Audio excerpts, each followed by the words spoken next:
En este programa de fin de año, Sendería para Exportar, nos hemos decidido enfocarnos sobre todo en esas empresas, esas MIPYMES que están pensando en eso, sobre todo la gente en el área de servicios, cómo yo me proyecto, cómo me reinvento, qué hago para este 2023. Y hemos traído una entrevista con Melvin Peña, especialista en comunicación estratégica.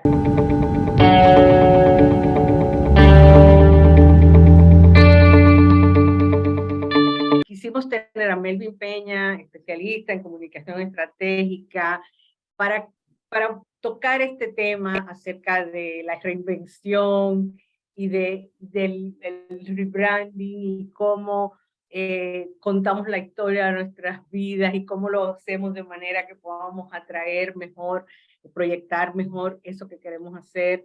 Melvin, bienvenido. Estamos en ese punto, ¿no? En el que estamos replanteándonos. En el programa anterior que hicimos hablamos de la reinvención, de cómo buscar esas cosas. Uno a veces se plantea que era un cambio en mi vida, pero cómo me lo planteo y cómo lo comunico, cómo lo hago efectivo de adentro para afuera y de afuera para adentro. Bueno, encantado de estar aquí nuevamente. Parece que no nos fue tan mal el año pasado que me volviste a invitar, así que muchas gracias. O igual es la fuerza del cariño. Mira, como tú bien dices, el final de año es una buena excusa para uno evaluarse. De hecho, al término de cada día también es una buena excusa para uno pasar balance del día, al término de la semana es una buena excusa o un buen motivo para uno pasar balance de la semana, al término del mes, etcétera. Primero para ver qué oportunidades de mejora tiene en la vida. Y segundo, y yo creo que lo estoy citando en un orden inverso, ¿no? Yo pienso que primero debería ser para uno agradecer, ¿no?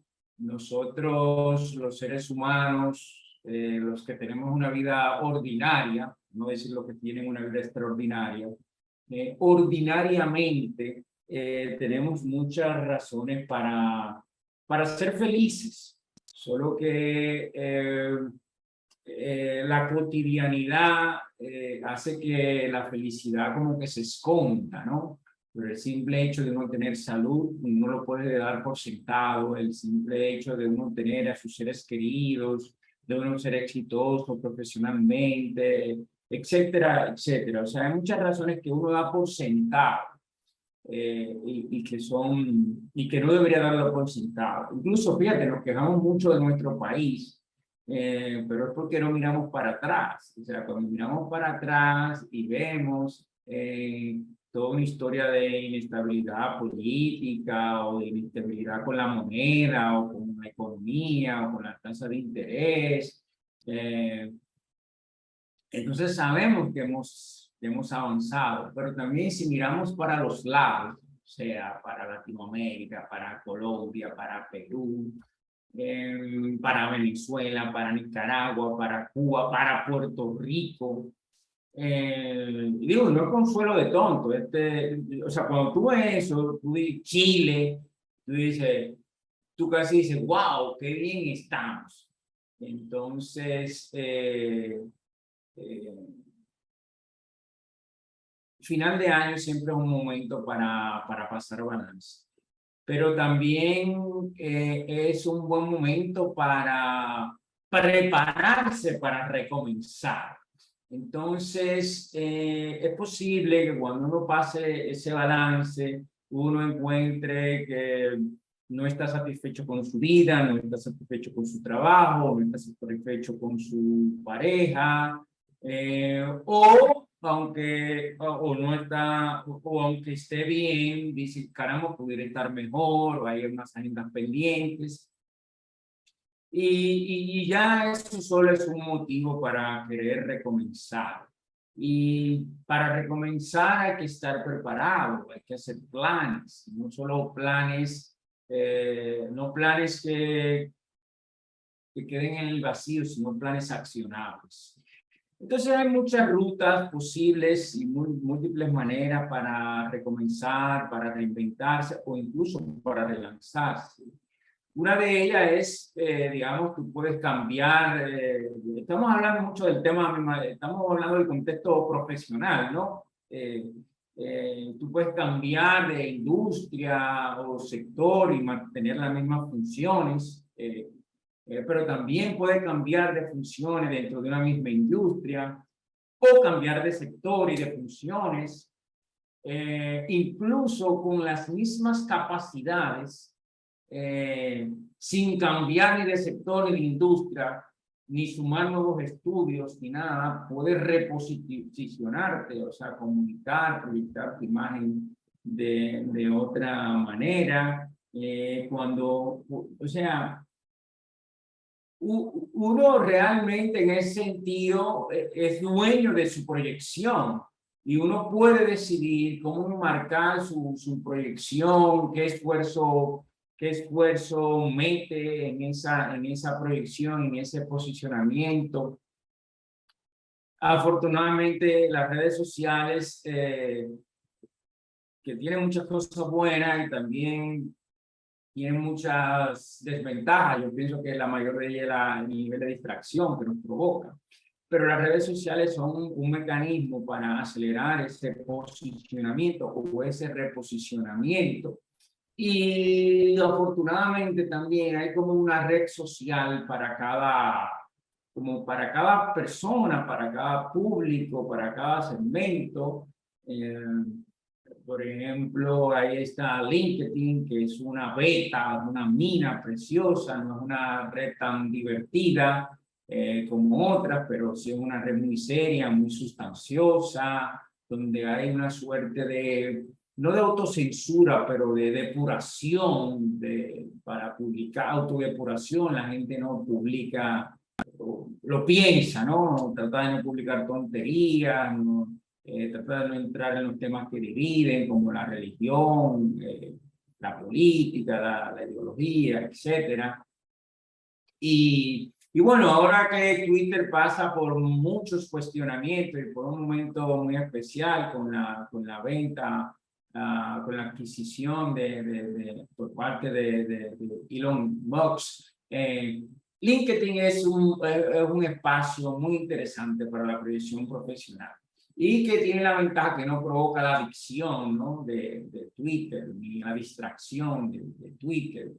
Y es laboriosa, es una red muy laboriosa de alimentar, o más bien, no de alimentar, es una red muy laboriosa para tú llenar un perfil de una manera sustanciosa y de una manera idónea, pero una vez que se ha hecho ese trabajo es muy fácil mantenerlo actualizado, mantenerlo vivo y no dejar que se llene de telarañas. Y bueno, y cuando uno piensa en LinkedIn, una red donde hay millones y millones y millones de personas, de profesionales, que es una red fundamentalmente de negocios, uno piensa mucho en los títulos, en los diplomas, pero tampoco debería uno dejarse limitar por un diploma. Por ejemplo, yo tengo un título de periodista de la UAS, tengo una maestría de mercadeo de la Pucamaima, y yo ni siquiera lo pongo eso, porque a veces me llaman para cosas que yo me pregunto, ¿y por qué? ¿Y por qué? No, bueno, pero uno tiene un pensamiento crítico, uno tiene un pensamiento estratégico, uno tiene la capacidad de ser consultor, uno tiene la capacidad de ser investigador, uno tiene la capacidad de ser mercadólogo, y uno tiene la capacidad también, uno tiene la capacidad de ser escritor, uno tiene la capacidad de ser, o sea, copywriter, escritor de discurso, consultor de comunicación. O sea, los títulos no deben digamos, limitar al ser humano. También otra ruta para la reinvención profesional puede ser pensar o activar fuentes múltiples de ingresos. O sea, no solo con tener un negocio o un empleo, sino un negocio y un empleo, o un negocio, un empleo e inversiones en el mercado de valores, o un negocio, un empleo en el mercado de valores y los bienes raíces. O sea, todas esas son posibilidades que uno tiene. Cuando se habla de, yo digo, de la reinvención profesional, del lanzamiento profesional, yo creo que lo mejor que puedo decir es que debemos mantenernos siempre sumando nuevas capacidades. Pero sobre todo diversificarse. ¿Por qué? O sea, porque cuando tú sumas nuevas capacidades, por ejemplo, si tú eres abogado, tú puedes hacer una maestría en un posgrado, en, qué sé yo, en temas fiscales, en temas sucesorales, en temas inmobiliarios. Pero si tú me pidieras a mí, eso es especialización, eso está bien. Pero yo aconsejaría más la diversificación, ¿sí? Porque te abre un abanico de posibilidades mayor. Cuando tú te diversificas, tú tienes un abanico de posibilidades mejor. Tú eres un profesional mucho más rico y lo ideal es que uno se convierta en lo que se llama una personalidad tipo T. O sea, cuando tú mezclas, digamos, las humanidades con las ciencias exactas, las humanidades con las ingenierías, ¿no? O, por ejemplo, para seguir el ejemplo del abogado, en vez de especializarse más y más y más, podría optar por hacer un MBA o por estudiar algún área de la tecnología. Y eso lo va a hacer un profesional mucho más completo, mucho más interesante, mucho más relevante y menos sustituible, ¿no? Porque fíjate, con todo esto de la robótica, la inteligencia artificial, el, el machine learning, o sea, yo creo que no hay una actividad humana que ya no pueda ser sustituida por esos recursos. Ya no solo son, digamos las ciencias exactas o las ingenierías o la informática no solo eso, el arte, la poesía, o sea, tú ves incluso la ética. Hay un nuevo recurso ahora de inteligencia artificial que incluso está en capacidad de filosofar. Y si tú ves una pieza hecha por un filósofo, por un poeta o un periodista y ves una pieza similar hecha por inteligencia artificial o por un robot, tú no eres capaz de reconocerlo. Entonces, cada día las profesiones van a ser, los oficios van a ser más fácil de sustituir por la tecnología. Pero uno de los puntos, cuando uno trata, una vez que uno encuentra esos puntos de convergencia, dice, bueno, esta es la área esta área es la que me gusta. ¿Cómo lo transmito? Y ahí el tema del storytelling y de saber contar uno su historia de una manera que además los demás entiendan, le llegue a los demás y los demás entiendan cómo yo lo puedo ayudar, que yo soy la persona que puede ofrecer, llenar algún tipo de necesidades que tiene ese negocio o esa persona. Bueno, mira, el storytelling da para un curso, pero yo diría que lo más importante y útil que puedo decir en el poco tiempo que vamos a tener aquí, es que la comunicación, la proyección del individuo, lejos de centrarse en contar su propia historia, lo que debe es centrarse en ver cómo puede ayudar a otros a construir su historia, ¿no? Si tú miras cualquier película, cualquier historia, cualquier novela, tú verás que el héroe usualmente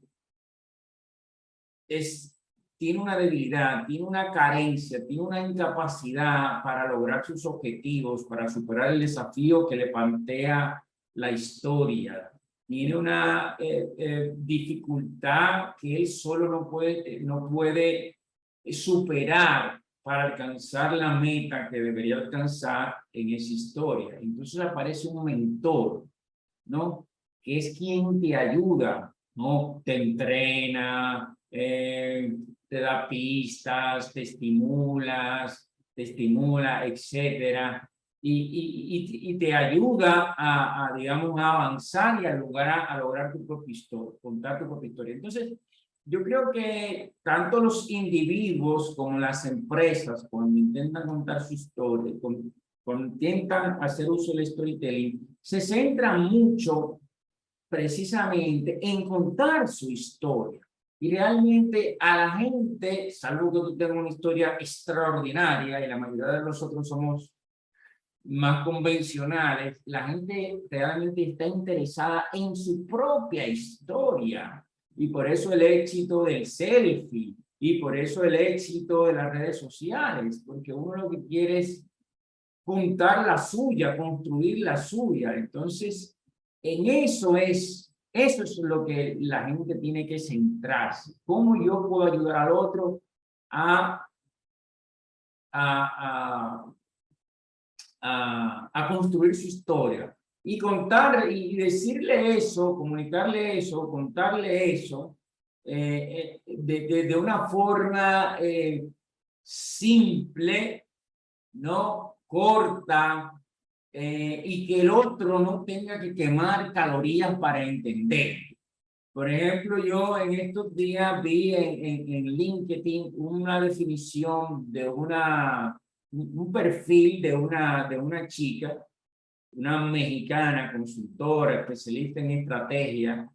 No recuerdo el nombre, pero sí recuerdo muy bien eh, cómo ella se autodefinía. Ella decía, yo te ayudo a hacer realidad tu estrategia. ¿No? Tú sabes que la estrategia es un intangible, un plan ahí que la gente puede engavetar, puede implementar el 10, el 20%, el 30%, con éxito el 50%. Pero está diciendo claramente, yo te ayudo o ayudo a las empresas, ayudo a las organizaciones a que hagan realidad su estrategia, ¿no? Entonces, ese para mí es el corazón del storytelling personal y profesional. ¿Qué dolor yo curo? ¿Qué dolor yo ayudo a sanar? ¿Qué problema yo te resuelvo? Y bueno, dicho eso, con ingenio, con elementos de creatividad y diferenciación. A mí me gusta poner el ejemplo del dueño de gimnasio, por ejemplo.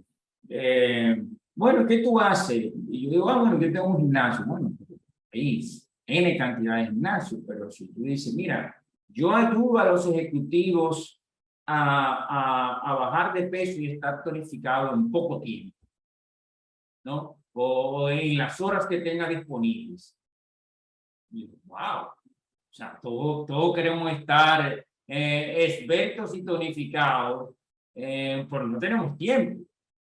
O yo ayudo, yo logro, mi gimnasio está especializado en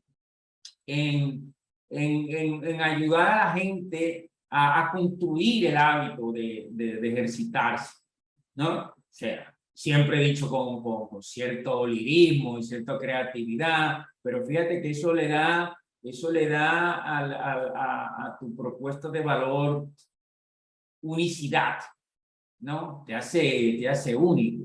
Entonces, esos son, digamos, unos consejos, yo diría que muy básicos, pero muy útiles para tú contar tu propia historia, o más bien para tú eh, proyectar cómo tú puedes ayudar a otro a construir su propia historia. Tú hablaste de la importancia que tenía la diversificación en esto, sobre todo en estos tiempos, para mantenerse competitivo. A la hora de yo diseñar mi perfil en LinkedIn o o en contar esa historia. O en tu página web, o en tu tarjeta de presentación, etcétera. Pero tú crees en que hay que definir nichos o tengo que ser lo más amplio posible. Mira, yo siempre digo que hay que hablarle a una audiencia específica. Yo digo que la comunicación pública jamás se dirige a la opinión pública como tú no escribes una carta de amor a quien puede interesar, ¿no? Tú le hablas a un público específico. Incluso cuando el presidente de la República dice que le está hablando al país, no le está hablando al país, le está hablando a un segmento de la población que puede ser mayor o menor, más amplio o menos amplio. Entonces, que le llegue a todo el país, bueno, pero a lo mejor le está hablando a los empresarios, a lo mejor le está hablando a la sociedad civil, a lo mejor le está hablando a las masas de los barrios pobres del país. De hecho, fíjate cómo los políticos cambian la selección de palabras y la forma de comunicación dependiendo del escenario y de donde estén. Los políticos suelen ser muy buenos comunicadores, dicho sea de paso. Entonces, siempre hay que tener un nicho a quien hablar. Y yo, en algunas piezas de comunicación, recomiendo que incluso el segmento se reduzca a una persona. O sea, yo estoy, por ejemplo, imagínate que yo le quiero enviar le quiero hablar al grupo de consultores como tú que se dedican a apoyar a las empresas a exportar y a conquistar el Caribe inglés o el Caribe francófono. Habrá otros como tú. Habrá un grupo ahí. Yo en vez de hablar del segmento, yo puedo iniciar mi borrador de comunicación hablando de Atayana. Y luego, para hacerlo un poco más general, pues ya le quito entonces te escribo a ti en primera persona, con la calidez con que te voy a tratar, y luego lo voy, digamos, en el proceso de edición, limpiando de esa personalización, pero al final sedimenta una calidez que es inusual en el mundo corporativo. Entonces, tú me dirás, bueno, pero entonces te está perdiendo mucha gente. Bueno, realmente cuando uno es para todo, es para nadie, por un lado. Pero la manera de compensar eso es tratar de que en el contenido que tú publiques siempre estén las palabras clave, las palabras, el llamado SEO, ¿no? O sea, la forma en que la gente busca a través de Google. Por ejemplo, si me fueran a buscar a un tipo de profesional como yo, pues seguramente pondría consultor en comunicación, comunicación estratégica, relaciones públicas, comunicación de marketing. Entonces yo trato de tener eso en mi comunicación. Eso usualmente, déjame decirte, para mí es un verdadero desafío, porque le quita también originalidad.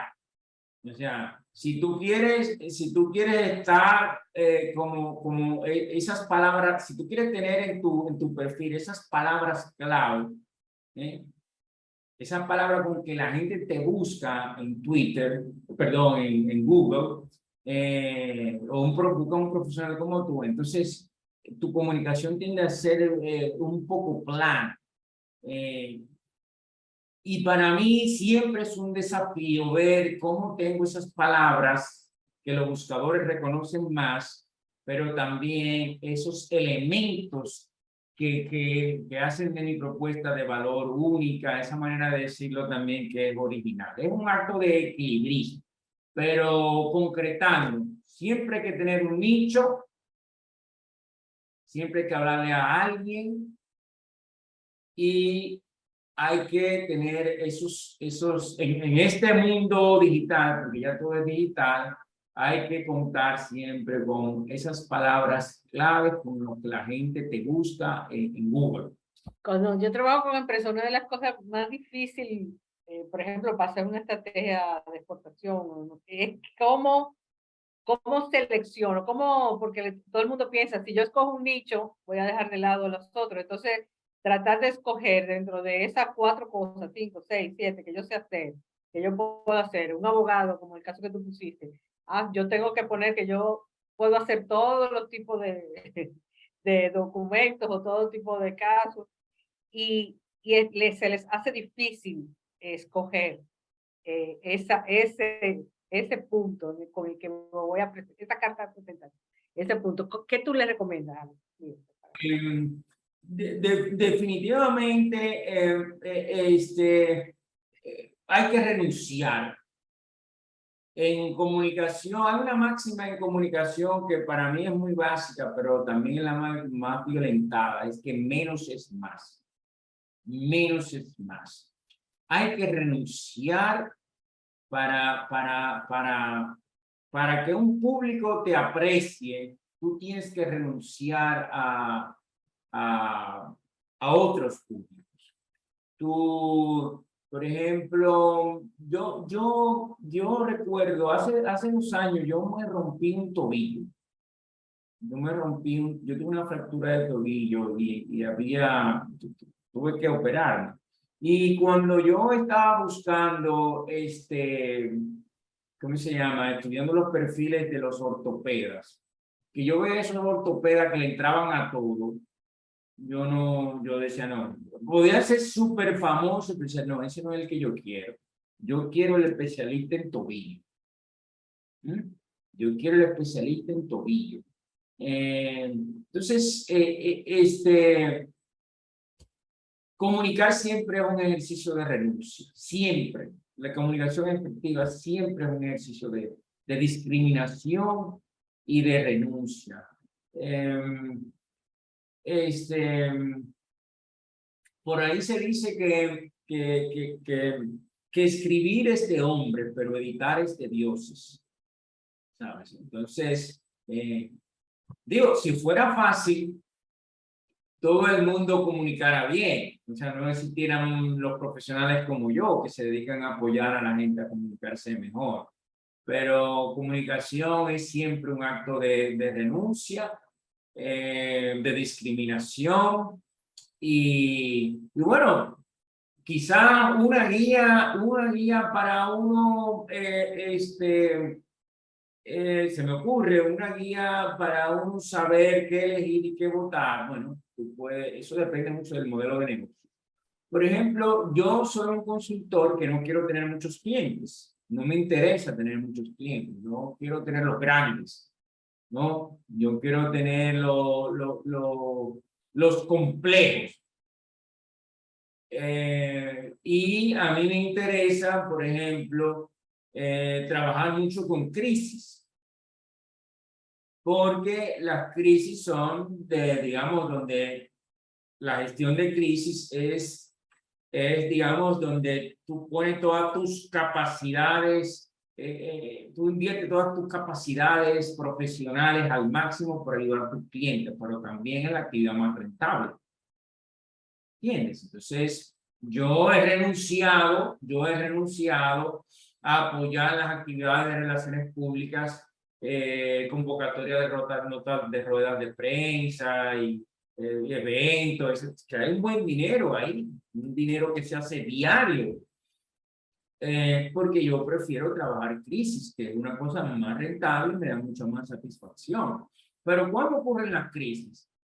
Ocurren eventualmente, pero el acto con la prensa, el encuentro con la prensa, la entrevista con la prensa es diario. O sea, que depende mucho de tu modelo de negocio. Pero si quisiera dejarle algo a tu audiencia, es que tiene que discriminar, tiene que renunciar para que su comunicación sea efectiva.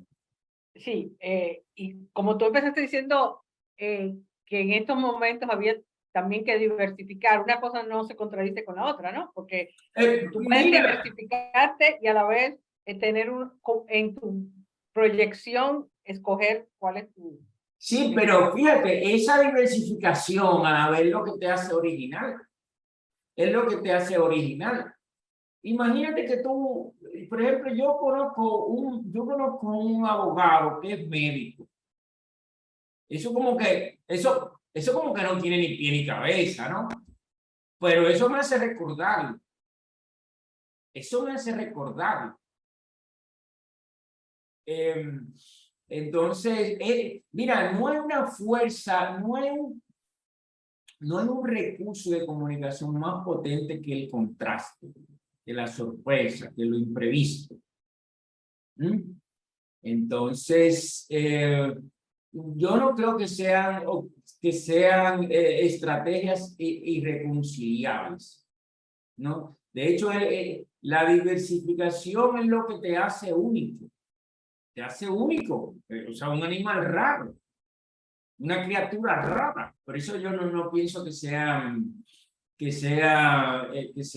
digamos, objetivos excluyentes, sino coincidentes. O sea, que lo puedes integrar a tu historia. No, claro, por supuesto, por supuesto. Fíjate, se dice, mira, con frecuencia dicen, mira, los periodistas la prensa solo recoge lo malo. Bueno, eso no es cierto. Eso no es cierto ni aquí, ni en Estados Unidos, ni en ningún sitio. La prensa lo que recoge es lo extraordinario. Es lo extraordinario. Si resulta que lo malo es lo extraordinario, bueno, pues eso es lo que va. Pero, por ejemplo, fíjate, ahora, hace 2 o 3 días, se ha logrado un hito histórico en el mundo, que es que el científico de California, después de 60 años de investigación, han logrado generar energía neta, ¿verdad? Energía limpia y neta a partir de la fusión nuclear. ¿Qué significa energía neta? Bueno, que por primera vez los científicos han logrado generar energía limpia con menos, digamos, más energía que el costo que ha implicado conseguirla, ¿no? O sea, entonces eso es un hito mundial, que puede cambiar la historia para siempre. Bueno, eso está en todos los medios de importancia global, eso no es malo, eso es extraordinario. Entonces así también es el profesional. Lo que va a hacer que tú destaques es lo extraordinario. Lo extraordinario. Y una forma de lograr lo extraordinario es con el contraste, ¿no? Con lo que te hablaba ahorita de la personalidad tipo T. Pero no es el único camino. No es el único camino. Tú puedes optar por la especialización, altísima especialización. La diversificación es el que a mí me parece que te hace más relevante en el tiempo. Y por supuesto, eso nunca es una historia acabada. Porque el año que viene, probablemente, por ejemplo, si este año desarrolla unas capacidades, probablemente el año que viene necesites otras capacidades. O sea, el profesional y el ser humano es un recurso en evolución. Bueno, lamentablemente, se nos acaba el tiempo, pero súper interesante esto. Yo creo que se llevan muchas ideas de por dónde empezar a planificar ese 2023, ya sea que quieran competir y diversificarse, o sea que quieran reinventarse. Muchísimas gracias por estar con nosotros hoy. A ustedes, muchísimas gracias. Los esperamos la próxima semana en Red para Exportar y en Metro.